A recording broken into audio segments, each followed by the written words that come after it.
I remember the smell of that day better than any words could describe. The smell of fresh roses standing in buckets behind the scenes of the ceremony. The scent of the guests' perfumes, which seemed too rich for daylight. And another scent, tart, with a hint of roasted almonds and vanilla, wafting from the banquet hall. I stood at the altar and felt that the world was perfect. So perfect that it was frightening. Everything looked like my best shots. The light fell softly, the music flowed smoothly, the guests smiled. Even the quartet, which I didn't want at first, sounded flawless.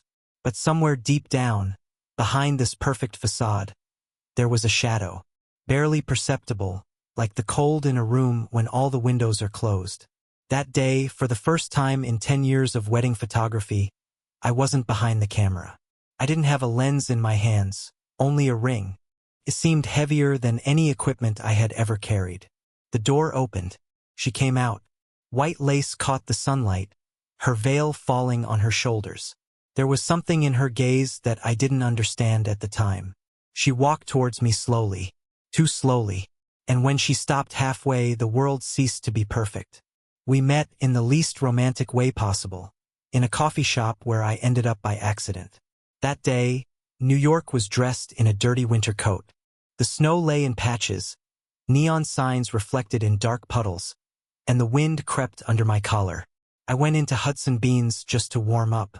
It was warm inside, smelling of fresh pastries and cinnamon. At the back of the room, by the window, sat a girl with a cup of coffee and a book that looked older than both of us. Her fingers touched the pages carefully, as if she were afraid of breaking them. I ordered a cappuccino and, instead of sitting further away, for some reason chose a table nearby. We exchanged glances several times. Her eyes were gray-green, but there was a warm sparkle in them that eased the tension. "What are you reading?" I asked. She looked up and smiled. "To Kill a Mockingbird." For the 100th time. We started talking. I told her I was a wedding photographer, and she said she was a nurse at a children's hospital.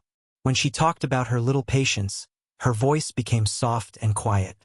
I listened and caught myself thinking that I wanted to hear that voice for a long time to come. We parted without exchanging numbers. But 3 days later, I went back to that coffee shop. And she was there. Our first dates were like an endless walk through New York City. We explored its streets, parks, and old bookstores. She loved going into secondhand bookstores and buying books with other people's underlines and notes in the margins. I showed her how to use my camera, and she taught me how to bake pies, which we ate even when they were burnt. We had dinner in small pizzerias where the dough was as thin as paper and drank wine from ordinary glasses. We played board games on an old wooden table in my apartment. Sometimes we just sat on the waterfront, shared our dreams, and were silent. The kind of silence that only those who feel comfortable together can experience. At the time, I thought that would be enough forever. The first cracks appeared imperceptibly. I dreamed of silence, a house outside the city, and my own studio. She wanted to stay in the city, among her patients and friends. I loved quiet evenings at home. She loved noisy gatherings with friends. We didn't argue. We just said more often, "We'll decide after the wedding." And I believed it was true.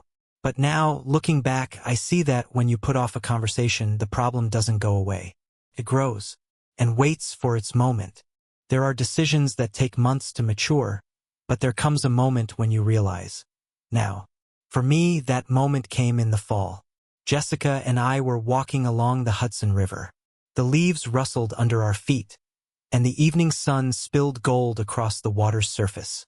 The wind was gentle, not cutting our cheeks, but just touching us, like a reminder of the approaching winter. She talked about her work, about a little boy who gave her a drawing with crooked letters. "Thank you for fixing me." Her voice trembled on the word, fixing, and I knew that this drawing took more strength from her than she was willing to admit. Then I thought, I want to be the person she comes back to after days like that. I want to be her support. I couldn't imagine my life without her, and that was enough to make up my mind. I've never been obsessed with diamonds or brands. For me, the ring was not a piece of jewelry, but a promise. I wanted it to feel right in her hand, warm, like an extension of her fingers. For weeks I would go to jewelry stores, look at rings, put them away, and come back. The salespeople would recognize me and ask, "Are you hesitating again?" I wasn't hesitating because I didn't know if I wanted to get married. I was hesitating because I wanted to find the one, the only one. Finally, I found one. A simple one with a small stone and a thin gold wedding band. When I held it in my hands, it felt warmer than the others. I didn't choose the Brooklyn waterfront because it was banal. It was our place. We often came here after work, sat on the benches, ate ice cream even in the cold, and looked at the lights of Manhattan, which trembled as if someone had barely touched them. The air was clear that evening. The river was calm. I hid the box in my jacket pocket and tried to talk about something mundane, but my heart was beating faster than the footsteps of passers-by. We sat down on our bench. I was silent for a few seconds, then got down on one knee. She covered her mouth with her hands, her eyes getting bigger. "Jessica Carter, will you marry me?" I said. She nodded before she could say yes. She hugged me so tightly that the ring almost fell off her fingers. We walked home holding hands, and everyone I met smiled at us, even if they didn't know why. The first weeks after the proposal were like fireworks that never ended. The phone exploded with messages. "Congratulations. Finally. When is the wedding?" We planned everything, the date, the place, the guest list. We laughed when we forgot important names, argued about the music. She wanted a quartet, I wanted a jazz band. We decided to do both. I felt like we were in our own romantic comedy. Every day brought small joys. Choosing napkins, tasting cakes, trying on suits. But in between, there were small conversations that I put off. Where would we live after the wedding? Could she change hospitals if we moved? Could I give up some of the filming so I could be home more often? We both said, "We'll decide after the wedding," and we believed that was enough. One evening, we were returning home from a meeting with the organizer. It was cold, and we were wrapped in scarves. I remembered my childhood dream of living in a house with a garden where I could photograph sunrises. She looked at me as if I had suggested moving to another planet. "Ethan, I can't leave the city. My patients are here, my work is here, my life is here." I said it was just thoughts out loud, but something inside me tightened. For the first time, I felt that we were looking in different directions. We continued to prepare anyway. Fitting rooms, tastings, dance rehearsal. We laughed, kissed, and no one would have guessed that an invisible crack was growing between us. The last month is a strange breed of time. It runs and stretches at the same time, like chewing gum sinking in warm water. In the morning you make a to-do list and are sure you will have time to do everything today. By lunchtime you realize that the list lives separately from you, overgrown with trifles, and each of them somehow claims the status of the decisive one. In the evening you cross out 2 items out of 10 and persuade yourself to call it a victory. I caught myself becoming a master of compromise in small things and a coward in big things. In the small things it was easy. Let there be a quartet and jazz, as we decided. Let there be linen napkins instead of cotton ones. Let the sugar flowers on the cake be cream instead of white. If it adds joy to someone, I don't mind. In the big things, we were silent. I talked to myself more and more often about where to live and how to live, as if in a rehearsal before an important stage. I never went on the real stage. Jessica was often late in the hospital. I believed and was not jealous. You can be jealous of work too, but this jealousy is ridiculous. She has no address, doesn't answer the phone, and doesn't reciprocate. There was an absence in her gaze that I had already been able to recognize on the set. This is how those who live another life in parallel, or at least try it on themselves, look. We continued the rituals. The first dance rehearsal. Laughter at my wooden step and her light fingers telling me the rhythm. The fitting, an extra 2 centimeters in my shoulders that I need to take to the studio. Clarifying the menu, I suddenly became an expert on tartlets, although before that I didn't distinguish them from any snack on a cracker. And all this was as if true, until the moment when we were left alone and silence fell. Not offensive, not cold. Why, in such silence you can hide everything you're not ready to say. At the dress rehearsal, the coordinator seated people like figures in a board game. Light jokes, winks, let's go in again. The light in the test video cameras. I stood in my place and felt a familiar psychophysical intoxication from order. I always felt good where everything was according to minutes and hands. Order is a drug for people who are afraid to speak. When everyone had left, we wandered around the hall a little longer. Just the two of us. The view of the river beyond the glass was unfair, too beautiful to think about the complicated. I thought that beauty sometimes works like anesthesia. You feel the movement of hands and hear the metal of instruments, but there is no pain yet. The price comes later. That evening, for the first time, I rented myself a silent truth. I am afraid not of her, no. I am afraid of saying no to my fear, because if I admit that we have not agreed on the main thing, I will either have to speak or retreat. It was easier for me to twist the little things, the angle of the napkins, the level of the backlight, the track list. I wrote a letter that I did not send. It was shamefully simple and human. I'm scared. I want to know that you really want this. I want to be there the way you need, but I don't know if my nearby and your nearby are the same geographically and in essence. Then I read what I wrote and was scared of my own courage. I closed my laptop. I opened it. I reread it. I highlighted it. I copied it into drafts. And I left it there, like you leave a suitcase on the top shelf of a closet.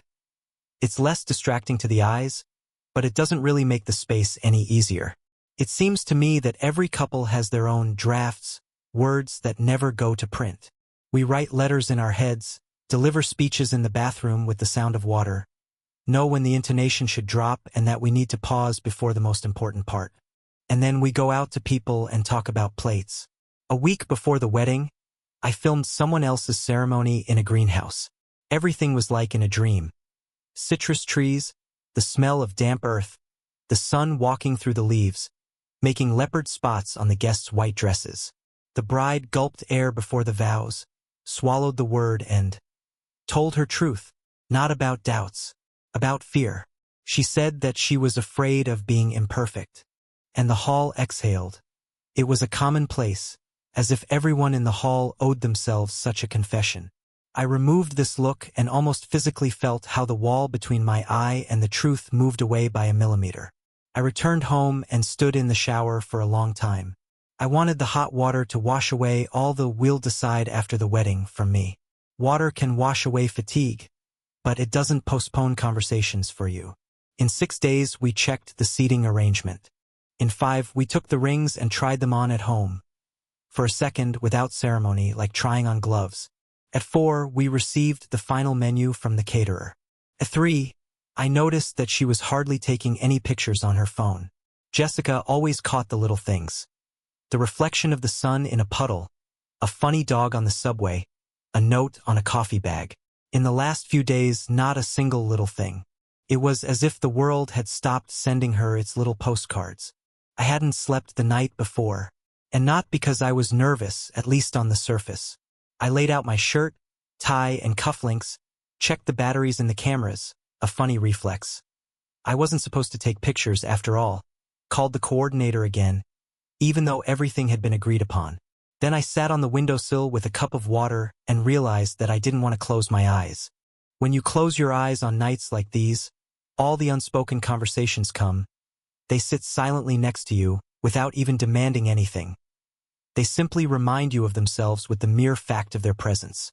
I remembered how much I loved the tests at the end of a chapter in my textbook as a child.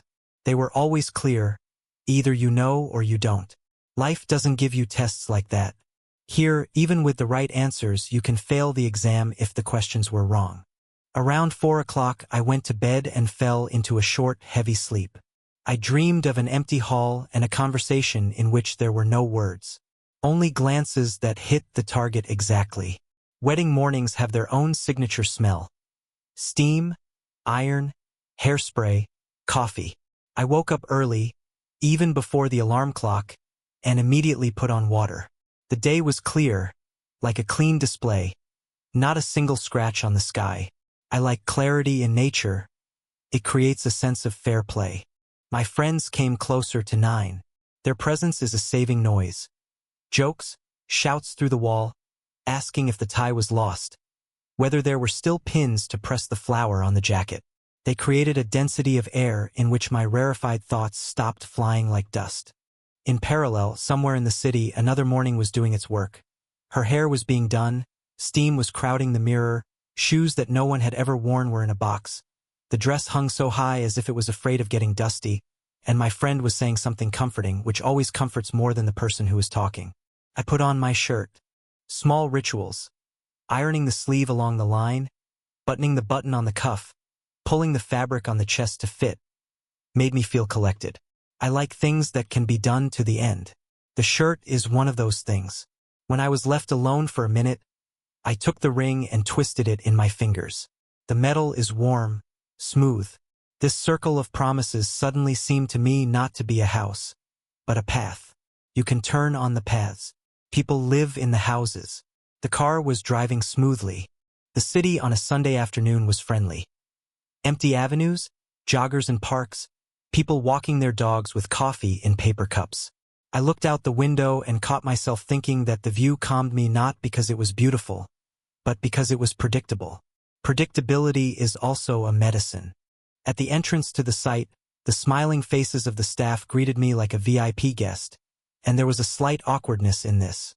Today, I was not supposed to be the organizer of someone else's holiday, but the hero of my own. And I was still subconsciously checking the locations, where to put the camera, how the light would fall after lunch, whether there would be any unnecessary background in the speeches. A profession lives in the body longer than a decision in the head. I went out onto the terrace. The river under the sun looked like scattered foil. The wind barely blew off the water, but it was not cold. I felt my shoulders slump, my body taking a visible step toward peace.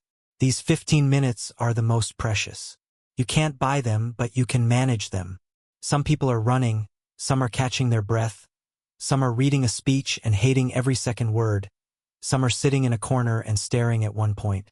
I walked along the row of chairs and touched them with my fingertips, as if counting how much support I needed. The coordinator waved to me through the glass.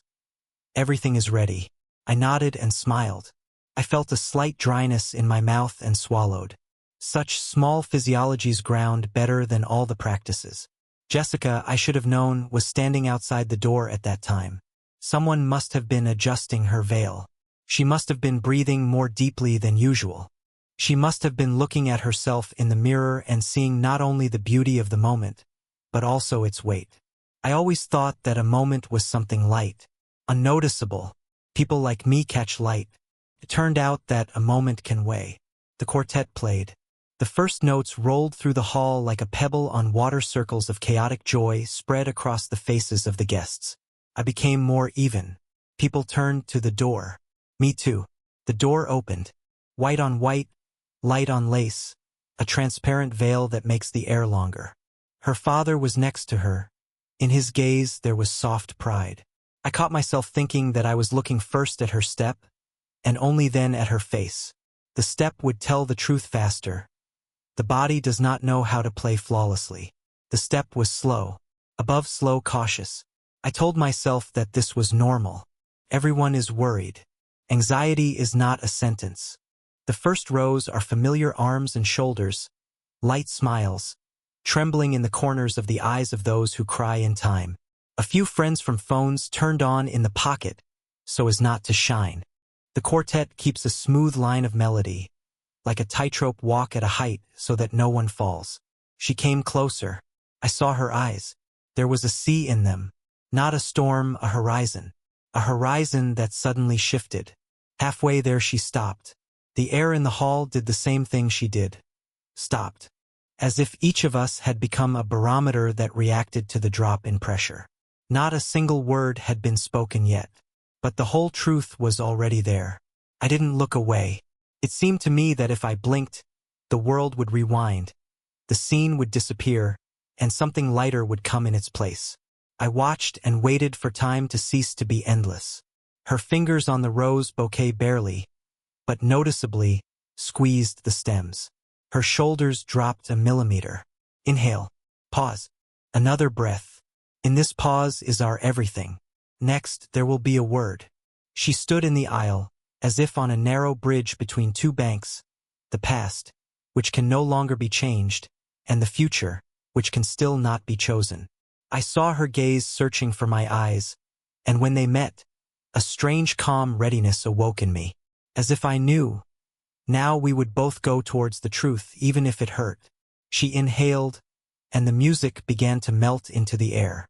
The notes lost their rhythm, as if the quartet also felt that to play on would be to betray the moment. "I can't," she said. It was barely audible, but in the hall it was louder than any scream. Her father squeezed her elbow. She gently let go of his hand. Several guests, those sitting closer, looked at each other questioningly. Others froze as if in a freeze frame. My heart did not break. It seemed to have become heavier, but it remained whole. I did not feel betrayed. I felt that something had finally been said out loud, something that we had both carried in silence for a long time. She took a step to the side. It was not an escape or a surrender. It was a choice of another path, right here in the dress, at the moment that was supposed to be the apogee of our story. When she left, the music had completely stopped. The coordinator, with experience of thousands of weddings, tried to move the script forward, but the script no longer belonged to her. I stood still, holding the ring, and understood. Every step now would either destroy dignity or preserve it. I put the ring in my pocket. Not because I refused it, but because now it was only a symbol of the path that we would not walk together. Some of the guests got up from their chairs, some carefully left, looking away. My closest friends came up, some touched my shoulder, some simply stood nearby. I felt that I did not want to hug anyone, not out of anger, but because my body wanted to stay at this point a little longer, to remember it without jewelry. After half an hour, only a few people remained in the hall. The water glasses on the tables still had lip marks. The air smelled of fresh flowers and something unfinished, as if the celebration had already begun, but everyone had left, forgetting to take their spirits with them. I walked between the rows of chairs, my steps echoing dully, like in an empty theater after the last performance. I went out onto the terrace. The river continued to glow, as it had in the morning. The world seemed to have not stopped, although my center of gravity had noticeably shifted. She found me on the terrace. She was standing in her dress, with her veil already slightly off to one side, and she looked at me as if she were asking me not to make enemies of her. "I'm sorry," she said. "I know," I answered, and that was enough. We didn't talk for long. She explained that in recent months she had been feeling more and more doubtful, and that in the morning, when she looked in the mirror, she realized that if she went any further, she would betray me and herself. I said that I probably felt the same way, but I didn't dare say it. We hugged without any farewell pathos. It was the hug of two people who had just saved each other from a mistake, even if this saving hurt. After that, she left with her friend. I stood there for a while longer, then returned to the hall, picked up my jacket, and left through the service exit. I didn't want to go through the front door, where there might still be familiar faces standing there, ready to ask 100 questions. I walked along the river. The cold wind cleared my head a little. I held the box with the ring in my hands, and for the first time since I bought it, it didn't seem heavy to me. More like light because it no longer obliged me to do anything. When I got home, the sun hadn't set yet. It seemed to me that the world was behaving too normally for what had happened. The sky was clear. The neighbors on the balcony were laughing. Someone downstairs was walking a dog, and this dog was pulling its owner by the leash with the same energy as always. I went into the apartment without turning on the light. I sat down on the floor by the window. The room smelled of coffee that I hadn't finished drinking this morning. On the table was a metal box with a ring. I didn't open it, not because of the pain but because I already knew what it looked like, and that knowledge was enough. My phone began to vibrate, messages, missed calls. I looked through a few. Friends were asking if I was okay, if I wanted to talk. Even people I hadn't talked to in years were texting. I answered two of them, "I'm fine, we'll talk later," and I turned off the sound. I didn't eat anything that evening. Not from hunger, but because my body refused to pretend that the day had ended normally. The following days I lived in a strange mixture of silence and calls. The silence was mine, the calls were from others. Everyone wanted to know the details, and I had no desire to give them. Details are for those who want to put someone else's story into a comprehensible picture. and I was fine with my incomprehensibility. I noticed that I would wake up without an alarm clock, but I would lie there staring at the ceiling. Sometimes I would go for a run, although I didn't like running. Running was my way of getting my heart to beat faster for no emotional reason. Over time, it became easier to breathe. But easier doesn't mean easier to forget. My lungs just got used to the new rhythm. The first time I filmed a wedding was 3 weeks after ours. It was strange to look through the lens at faces that were glowing like ours at the rehearsal and know that this light could fade. But I captured the shots with the same dedication as always. The camera became my armor. Through it, it was easier to witness someone else's happiness. I noticed that I started to shoot more little things. How the bride straightens her hair, how the hand holding the microphone trembles, how one of the guests wipes a tear, thinking that no one sees. Maybe I was looking for the truth in the small, because the big turned out to be too fragile. 6 months later, I found the letter I wrote to her before the wedding in the drafts folder. I reread it and realized, now I could send it, not to return something but to say, I understand. I sent it. The answer came a few hours later. I understand too. Thank you for not hating me. That was all we both needed. We met by chance 3 years later in a small cafe on the outskirts of the city. I came for a takeaway coffee, and she was sitting at a table by the window with a laptop. She noticed me first and waved. I approached. She looked different, shorter hair, different style, but the eyes were the same. We talked for 15 minutes. About work, travel, books. Not a word about the wedding. And this silence was not heavy. Rather, it was like a closed book that both of us had read and remembered the contents. When I left the cafe, I felt a strange warmth. Not from the coffee, but from the fact that sometimes stories can end without bitterness. Just end. I still shoot weddings. I still see that moment when two people look into each other's eyes and believe that this is forever. I'm not a skeptic. I know that sometimes it is, and sometimes it's not, and that's okay too. That day when she stopped in the aisle, we didn't destroy anything. We just didn't build something that could fall. And maybe that's why I can still remember her without pain.